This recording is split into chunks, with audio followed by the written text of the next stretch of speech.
안녕하세요. 덴마크에서 체포된 정유라, 지금 덴마크 법원의 심리를 받다가 우리 한국 기자들을 만났죠. 그렇습니다. 이런저런 얘기를 했는데 뭐 법적으로 많이 준비한 것 같다고요? 그렇습니다. 지금 그런 해석들이 쭉 나오고 있는데요.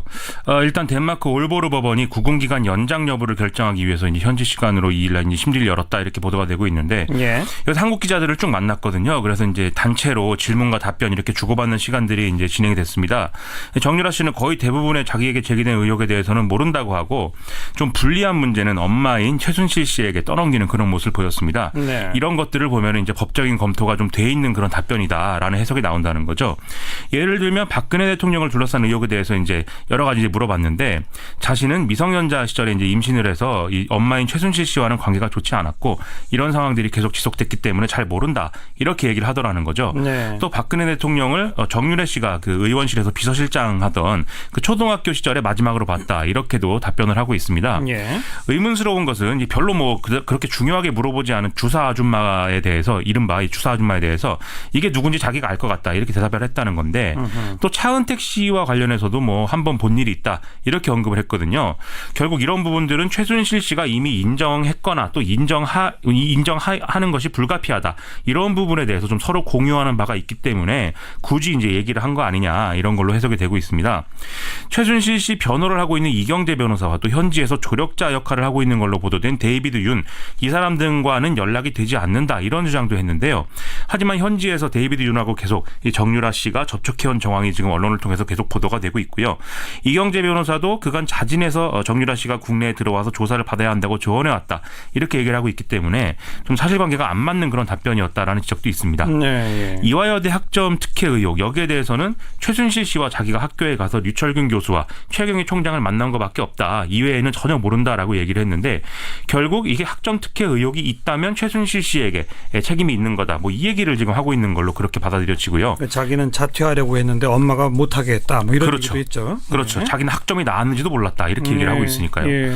또 이제 KB 하나은행으로부터 이 독일에서 특혜 대출을 받았다, 이 의혹에 대해서는 정윤혜 씨가 국내에 갖고 있는 땅, 이걸 이제 담보로 잡히고 KB 하나은행으로부터 돈을 대출받은 것이고, 그걸 이제 한 푼도 다른 데 쓰지 않고 현지에서 집을 구입하는 데 썼다 이렇게 해명을 했습니다. 예. 그간 언론 보도는 이제 독일에 있는 땅을 담보로 잡고 KB 하나은행 독일법인에 보증신용장 받아서 이걸로 대출받았다 이렇게 이제 보도가 나왔는데, 그게 아니라는 거죠. 또 독일에 만든 페이퍼 컴퍼니인 비덱의 자금 세탁 혐의, 이건 이제 독일 검찰도 수사하고 있는 내용인데, 이것도 다 최순실 씨가 한 일이고 자기는 모른다 이렇게 주장을 하고 있습니다. 근데 그 독일 대출금을 최순실 씨가 다 갚았다면서요? 그러면 이건 편법증여 아닌가요? 그렇습니다. 이제 그런 지적이 나올 수밖에 없는데요. 정유라 씨와 금융권의 주장을 좀 비교해서 종합해 볼 필요가 있겠는데, 지금 나오는 얘기는 독일의 현재 방금 말씀드린 주택의 구매 자금으로 KB 하나은행에서 빌린 자금 이 38만 5천 유로 중에 이 대출 기간이 전액 이제 최근 만기를 맞게 됐다는 거죠. 예. 그런데 최순실 씨가 이걸 대출을 모두 갚아줬는데, 이 시기가 최순실 씨가 구속 기소돼 있는 시점이기 때문에 대리인이 대출 상환을 대신해 준 것으로 추정이 되는 것이고요. 예. 이 앞서 대출받은 돈의 절반 정도는 지금 최순실 씨 소유의 은행 예금을 담보로 잡은 이제 대출이다, 이런 보도 나오고 있거든요. 결국 다 종합을 해보면 정유라 씨가 최순실 씨의 지급 보증으로 은행에서 돈을 빌려서 집을 산 것이고, 이 대출금은 최순실 씨가 모두 대신 갚아줬으니까 결과적으로 최순실 씨가 정유라 씨에게 집을 사준 거나 마찬가지다, 이런 결론 나오는 게 아니겠습니까? 그래서 편법증여다. 그렇죠. 이게 이제 상속 및 증여세법을 보면은 증여받은 날이 속하는 달의 말일부터 3개월 이내에 증여사실 신고하도록 돼 있거든요. 이 증여 시점을 대출금을 대신 갚은 작년 11월로 보면은 아직은 신고 기간이 종료되지 않았기 때문에 이건 신고하고 세금을 내면 되는 문제긴 한데, 그게 아니라 이 정유라 씨 명의의 주택을 구매한 시점인 작년 5월 내로 이제 해석을 하면 신고 기간이 이미 종료한 상태고, 그렇게 되면 증여세 탈세 의혹이다 이렇게 결론 내릴 수 있는 지점인 거죠. 이 대목도 특검은 지금 들여다보고 있고요. 그렇습니다. 중요한 건 과연 자진교육 할 것이냐 이거죠. 그렇습니다. 정유라 씨는 자신의 아이와 같이 있을 수 있는 이런 조건이 된다면, 즉 불구속 수사가 가능하다면 언제든지 귀국을 하겠다 이렇게 얘기를 했는데, 박영수 특검팀은 뭐 이런 주장을 거의 뭐 단칼에 불가능한 얘기다 거절을 하고 있습니다. 일단 덴마크 법원은 정유라 씨의 구금 기간을 오는 30일까지 4주 동안 연장하기로 결정한 상황인데요. 이에 대해서 이제 특검팀이 브리핑을 했습니다. 이후에 크게 세 가지 시나리오가 가능하다라는 얘기인데 첫 번째는 정유라 씨가 그냥 자진 귀국을 하는 것입니다. 예. 방금 말씀드렸듯이 구금 기간이 이제 늘어난 문제가 있긴 한데 이거는 자진 귀국을 하겠다고 하면 지금 뭐 불법 체류로 지금 구금돼 있는 상황이기 때문에 덴마크 법원도 뭐 나간다고 하는 거니까 굳이 반대하지는 않을 거다 이렇게 지금 얘기를 하고 있고요. 예. 두 번째는 여권을 지금 무효화하는 절차에 착수한 상태인데 며칠 있으면 무효가 된다면서요. 그렇습니다. 이게 뭐 빠르면 10일께에는 거의 무효가 된다라는 게 특검 설명이거든요. 그렇게 되면은 강제 추방이 불가피해지는 것이죠. 그러면 이제 강제 추방된 상태에서 국내 송환이 될 거다. 이런 이제 얘기를 하고 있는 거고 마지막 시나리오가 정식으로 범죄인 인도 절차를 밟는 이런 방법인데 만약에 정유라 씨가 이에 불복해서 법적 대응에 나서면은 송환 시기가 몇 개월에서 길게는 1년까지 지연될 수 있다. 이렇게 설명하고 있습니다. 예. 다만 이게 특검 기간이 끝나고 나서도 귀국을 하더라도 체포영장 집행은 가능하다라는 건데요. 특검이 아닌 검찰이 사건을 인계받아서 수사를 진행할 것이기 때문이라는 거죠. 특검팀은 일단 아이 문제가 계속 있기 때문에 정유라 씨가 결국은 자진 귀국을 선택하지 않겠느냐 이렇게 예상하고 있다고 밝히고 있습니다. 그걸 선택 안 하게 되면 여권 무효화에 따라서 강제 추방 형식이 될 것 같다 이런 얘기로군요. 2차적으로는 아마 그럴 가능성이 큰 것 같습니다. 오늘 정유라 관련 뉴스가 많은데 자기가 이화에 대해 합격할 것을 합격 발표 이전에 이미 알고 있었다면서요? 그렇습니다. 특이한 건 이게 이제 장시호 씨의 특검팀 조사 진술에서 나왔다는 건데요. 2014년 10월 달에 정유라 씨로부터 이대에 붙었다라는 전화를 받았다 이런 진술을 했다는 거죠. 예. 이제 이화여대는 이 10월 31일에야 이 수시 전형 체육 특기자 합격자를 발표했기 때문에 그 전에 이제 장시호 씨가 알고 있었다라는 얘기가 성립이 되는 겁니다. 정유라 씨는 또 이 10월 31일에 자신의 SNS에 이화여대 합격이라는 글을 올렸는데 이것보다도 먼저 알았다라는 얘기인 거죠.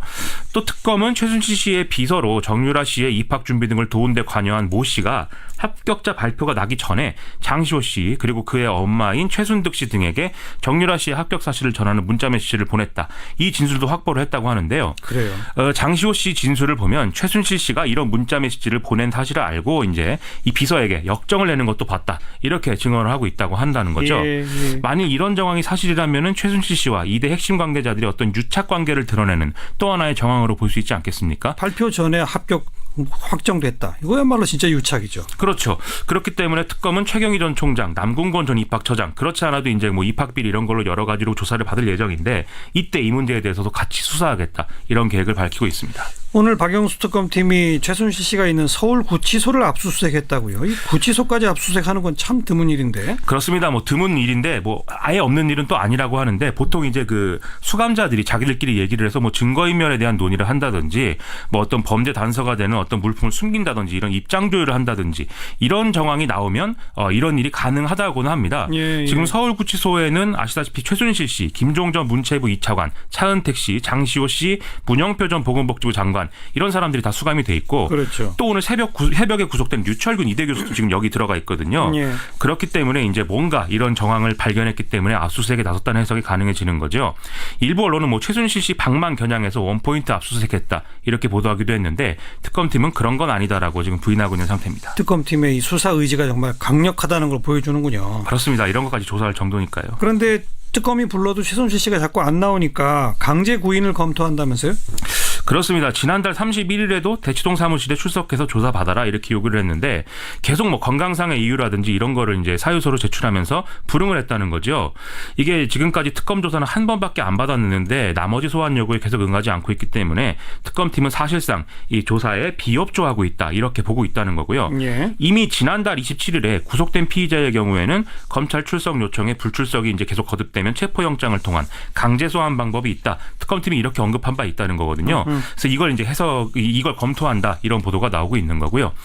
이에 대해서는 정유라 씨가 덴마크에서 붙잡혔기 때문에 최순실 씨가 좀 태도 변화를 보이지 않겠느냐 이런 부분도 있거든요. 예. 그래서 좀 이거 지켜봐야 될 부분인 것 같습니다. 여기까지 하죠. 수고하셨습니다. 고맙습니다. 미디어스 김민아 기자였습니다.